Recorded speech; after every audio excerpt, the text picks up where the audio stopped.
Well, I tell you, the media never misses an opportunity to stick the knife in and to toot the horn of foreign tyrants. Let me show you an outrageous headline in, of course, the Washington Post. America sanctioned Venezuela. Then it offered $5 million in aid to Harvey victims. Just in case that's not clear enough, this is a piece extolling the virtues of Venezuela, who was so wronged by American sanctions, but nonetheless, they're so charitable, they're so loving and generous, the Venezuelan tyrants, that they still gave $5 million to Hurricane Harvey victims. Of course, it was an offer by Citgo, a state-owned oil company by Venezuela, and there's other technical reasons why that promise probably will never happen. But look at that disgraceful headline, turning an American tragedy, the floods, into a PR victory for a foreign tyranny, making them sound generous rather than tyrannical. Joining us now via Skype from the Washington, D.C. area is Fernando Menendez, who is an economist and senior fellow at the Center for Secure and Free Society. Welcome to the program, Mr. Menendez. Thank you for having me, Ezra. Well, it's a pleasure to have you, and we've spoken with your colleague, Joseph Humeyer, in the past. I found that just a disgraceful headline, just pure propaganda on behalf of the Maduro regime. But really, that's of a piece with most of the media elites in North America, whether it's Oliver Stone or, heck, not just North America, Jeremy Corbyn, the leader of the UK Labour Party, Michael Moore, Danny Glover, Sean Penn. Why is it that despite the horrific human suffering and the authoritarian crackdown in Venezuela, why have Venezuelans, champions in the Western media, not condemned them? Well, it's it's fascinating. Everyone in the last week has been focused on Hurricane Harvey, obviously, and the tragedy, the natural tragedy that took place. What the left and some of the media are not focused on is Venezuela, which is a man-made calamity, 18 years in the making, completely preventable. But they were not going to let facts, they were not going to let reality change their perception and their ideal. They remain committed to pouring the old wine back into the new glasses, whether it's 21st century socialism or whatever socialism we're going to get in the next 10 or 15 years, the new version. But they don't want to give up on their ideals. Well, where is the source of this romance, this glamour? I mean, let me show you a photo I've shown a dozen times on this channel. It's Barack Obama greeting Hugo Chavez, and that's Nicolas Maduro in the background. This is obviously a few years ago, early in Obama's regime, but that's not even just a normal handshake. Barack Obama wouldn't greet the president of Germany, or the chancellor of Germany, or the prime minister of Canada that way, but he's greeting a pal, a friend, a buddy, someone he wants to ingratiate himself with. It's not just Obama, it's our entire cultural elites. Why do they look at Chavez and now his successor Maduro, and why do they still venerate Che Guevara and the Castros? Why do they treat them like they are some heroes? Why are they buying into that propaganda when in fact they're just as tyrannical as any small-time tin pot dictator? Well, Ezra, I'm an economist and not a psychologist, but there is an element of adoration for these people in complete control who want to engineer human beings. They want to engineer societies. They want to engineer individuals. They want to tell people what to do. And when you see a Chavez, when you see a Castro, when you see any of these what essentially are tin horn dictators, they look at them and they look at these models and they have no reference to actual human beings, to actual individuals in those societies who are bereft and who have no freedoms and no rights and no liberties to live their lives, to produce and to trade in ways that they want. They're fascinated with this. They're fascinated with and they have been fascinated for 100 years. If at an earlier stage it was Fidel, it was Mao, it was Stalin, and it was Lenin. The left has always had this love affair with dictators. And the media too. I mean, the New York Times won a Pulitzer Prize. Durante was the name of the reporter who Yeah. whitewashed Stalin's horrific crimes. Let me ask you about something, and this is what your colleague Joseph Humar told us a few weeks ago. There is a real crisis, no doubt about it. The average Venezuelan has lost close to 20 pounds from sheer malnourishment, malnutrition. It's horrific.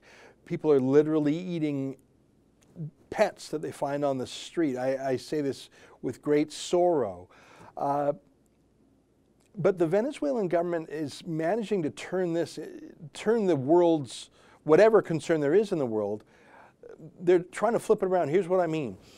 As the humanitarian crisis reaches a fever pitch, what your colleague said, and maybe you can expand on it if you agree, is that the Venezuelan propagandists are saying, uh-oh, beware if America tries to help in a humanitarian way, if the world tries to help in a humanitarian way. It's a trick. It's a trick to conquer us and take us over. Beware of any outsiders, even NGOs, even media. And they're trying to, as bad as things are domestically, they're threatening, oh, if you don't like this, Venezuelans, you will be a Yankee colony in a matter of weeks. Tell me about this propaganda psychology game that the regime is playing. Well, it's fascinating. What we're watching is the consequence of 18 years of this, socialist policies and what have you, the starvation, the lack of medicine, the chaos that is there at the moment. They're moving away from they're abandoning the pretense of democracy. They're moving towards an outright dictatorship. And one of the ways to do that is to create an external enemy. The Americans have always been their enemies. Whether we paid attention to them or not, we were seen as the enemy. We were the reason for the shortages and the disastrous economic policies. And now they talk about, the possibility of there being a civil war. The opposition is very weak there. The opposition is using slingshots against Sherman tanks. Mm-hmm. And the government is talking about civil wars and it's talking about invasions because this is a pretense to be able to shut down civil society, what is left of any kind of free speech, any kind of free press, any kind of opposition. If you are being attacked, the logical answer is close ranks and shut up. Right. And this is what they're trying to do. Well, let me ask you this. We showed the image of Barack Obama being very friendly with Chavez and then his successor, Maduro. And we've seen the media leads do so too. We have a new administration in the White House now, more than 6 months. And of course, things from a humanitarian point of view are worse than ever. Are there any allies of the Venezuelan people as against Maduro and the Castros who are propping him up, the Castro regime in Cuba? Is there any counterweight? Is there anyone who's even in the media championing the cause? I know there's a lot of expats in Miami who are getting out viral news, but that's such a grassroots level. Who is the hero? Is there anyone left in the country? Is there any country outside Venezuela that is championing this? Anyone at the UN?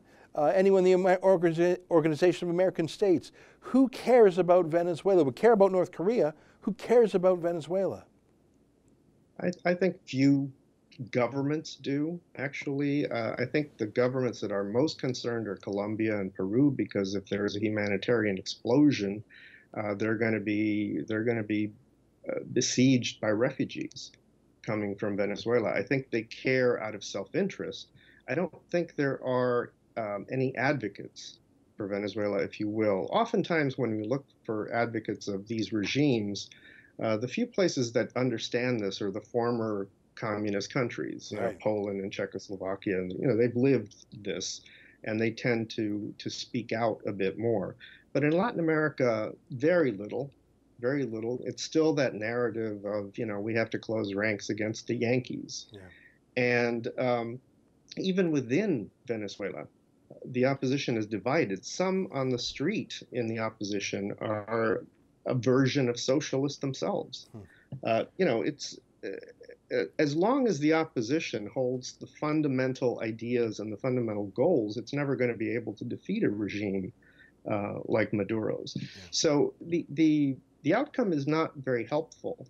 One thing I would say is that it wouldn't be prudent for the United States to try to intervene in Venezuela. And I don't say that from some sort of left-wing pacifist stance or whatever, but because I think we would be dragged into a trap. We would be dragged into some kind of a quagmire, and we'd be falling into that game that Maduro is trying to orchestrate. Yeah, very, very sad. Very. I wish all of those celebrities, all of those virtue signaling socialists who cared so much for their photo ops with Chavez and Maduro, I wish they would speak up for ordinary Venezuelans these days, but they're cowering. I tell you, Fernando Menendez, what a pleasure to talk with you. I've learned from you, and I thank you for speaking for the people of Venezuela, and I hope you and your colleagues will keep in touch with us. I have no personal or cultural connection to Venezuela. I just care about their freedom and the tyranny that's oppressing them. And we will continue to give a voice to those in Venezuela who want freedom and prosperity. Thank you for being one of those voices. Thank you. Thank you for having me on. I appreciate that pleasure. very much. Thank you. That's Fernando Menendez. He's an economist and senior fellow with the Center for a Secure and Free Society. Hey, if you like that, sign up for my show every day. Click on the screen to subscribe.